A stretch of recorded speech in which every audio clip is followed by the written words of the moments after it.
अब सीमा वाकई में एक अबूझ पहेली बन गई है। कोई कह रहा है कि बेचारी मोहब्बत की दीवानी यहां घुस गई है, कुछ लोग कह रहे हैं कि साहब ये तो आईएसआई की एजेंट है, क्योंकि धीरे धीरे अब चीजें साफ हो रही है ना। सीमा के बारे में कल तक कोई बहुत कुछ नहीं जानता था, अब तो कई लोग बहुत कुछ जान चुके हैं। क्या वो जासूस है, किसने मदद की, कैसे घुसी, कौन आया? देखिए प्रत्युष, जय हिंद। जय हिंद सर।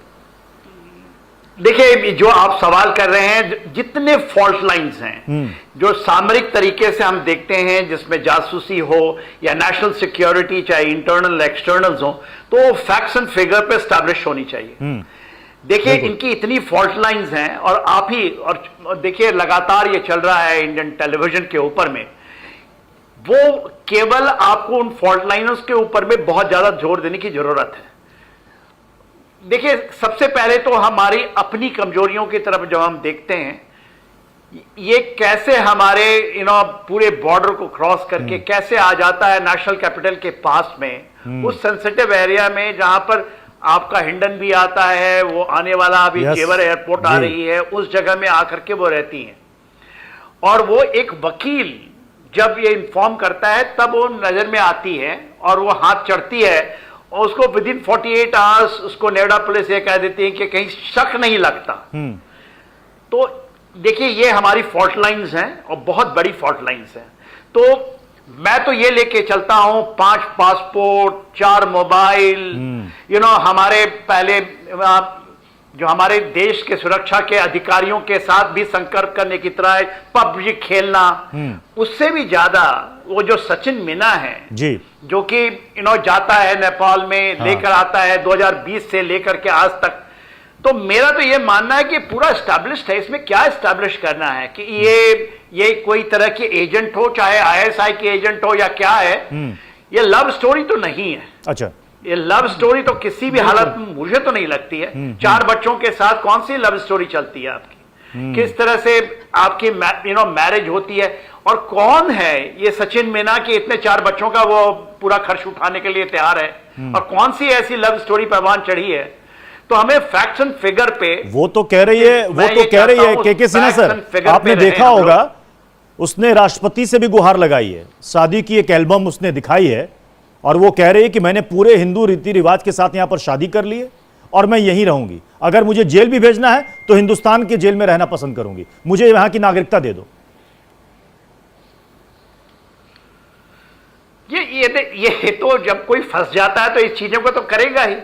यदि इतनी ही अच्छी सीधी थी, जो कि इतनी, आप बताइए 5 पासपोर्ट जो कि पिछले साल ही 4 मोबाइल फोन एक का तोड़ देना, यहां से भी आया है कि रिकवरी के अंदर में बोलते हैं फूफी फल, जो कि कोड वर्ड्स हैं और एस्टैब्लिश कोड वर्ड्स हैं कि आप आईएसआई के गुर्गे हैं तो आपका फूफी या फूफा कहते हैं उनको। तो इन चीजों को हम मैं तथ्यों पर रखता हूं, मैं उन चीजों पे नहीं जाता कि क्या मीडिया के ऊपर चल रही है कि लव स्टोरी दिखाएं।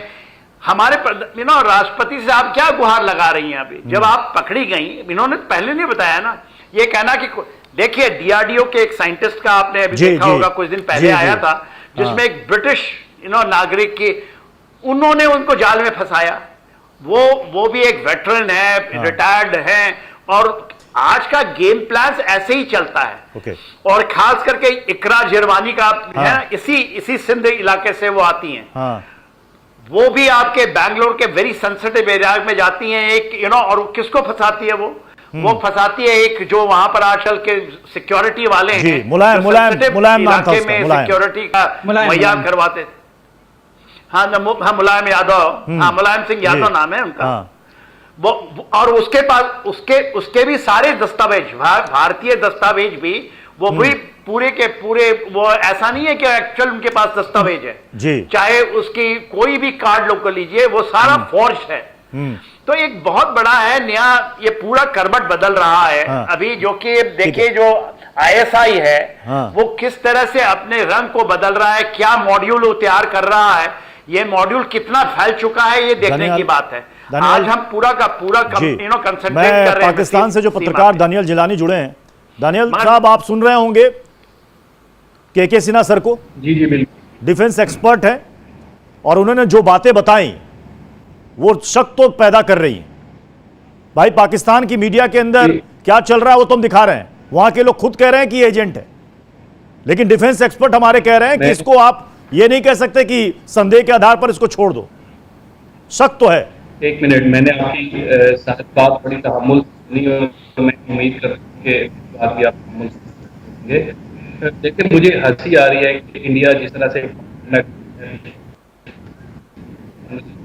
एक सीमा हैदर को लेके, और मैं समझता हूँ कि आप हॉलीवुड की पूरी ज्यादा आवाज नहीं आ रही, अच्छी स्क्रिप्ट आप तैयार कर लेते। अच्छा स्क्रिप्टिंग तैयार हो रही है आपकी सीमा हैदर की मेरे पाकिस्तान से प्रत्यूष जी, क्या जी। मैं ये पाकिस्तान से और आए किस हुए तरह से इंडिया को- मैं ये पूछना चाहता हूं कि हमारा कुलभूषण एक तो वहां मिनट, पर जब तक अमिनव यहां से तो नहीं किया था भारत से, उसको आपने जब उठा के लाया और हमसे हमें केवल अंदाजा- काउंसलर ये मांग रहे हैं, वियना ISI कन्वेंशन के अंदर तो आप देते नहीं, और आप मांग रहे हैं कि इसको वियना कन्वेंशन के अंदर में जो पाकिस्तान से आवाज उठी है लेकिन सुन ले, कि इसको कॉन्सुलर एक्सेस दिया जाए। एक मिनट, मैं आपको अभी आप बताइए कि पहली सीमा हैदर पाकिस्तान से इंडिया पहुंची है तो ये प्रत्युष, कैसे शायद पहुंची है? पहले मैं आपसे क्रॉप्स है, क्या मैं बोल आपको सकता हूं? नेपाल हाँ, हाँ। गई, पाकिस्तान से अगर इंडिया गई तो आपकी जो देखिए प्रत्युष, देखिए इसमें बहुत सारी चीजें हैं जो कि डिस्कस नहीं होती, हम इसको ऐसे प्रेम जाल का कहानी दानियाल, बना दिए हैं। एक सेकंड मैं माफी चाहूंगा के सिन्हा साहब, दानियाल जिलानी आप जरा हेडफोन अगर आप लगा ले तो आप सुन पाएंगे कि यहां से हमारे मेहमान क्या कह रहे हैं आपको। दानियाल जरा हेडफोन लगा ले या ईयरपीस लगा ले, आपको आवाज जा रही है ना? जी मुझे आवाज जा रही है। जी आपकी आवाज थोड़ी सी ब्रेक हो रही है। के सिन्हा सर आपसे कुछ सवाल कर रहे हैं, आवाज आ रही है ना? नहीं पहले जी बिल्कुल मुझे आपकी आवाज आ रही है, पहले मेरी बात सुन ले। मैंने के सिन्हा साहब की और दूसरे लोगों की बातें बड़ी तहम्मुल से सुनी। अब मैं उम्मीद करूं कि आप मेरी बात भी सुने और जो एक पाकिस्तान का एक साइट है उसकी बात भी सुने। आप अगर आपने वन साइडेड बात करनी है तो बहस का फायदा नहीं। जैसा कि आप सब पिछले 15 दिन से एक सीमा हैदर पर बहस कर रहे हैं और ISI पे लगाते हैं, मुझे पता है कि इंडिया हमेशा ISI रहता है, हमेशा एक प्रोपेगेंडा फिफ्थ जनरेशन वॉरफेयर का एक प्रोपेगेंडा वॉरफेयर है, एक पाकिस्तान के खिलाफ और पाकिस्तान के फौज के खिलाफ एक प्रोपेगेंडा करती है। आप सीमा हैदर पे आ जाते हैं।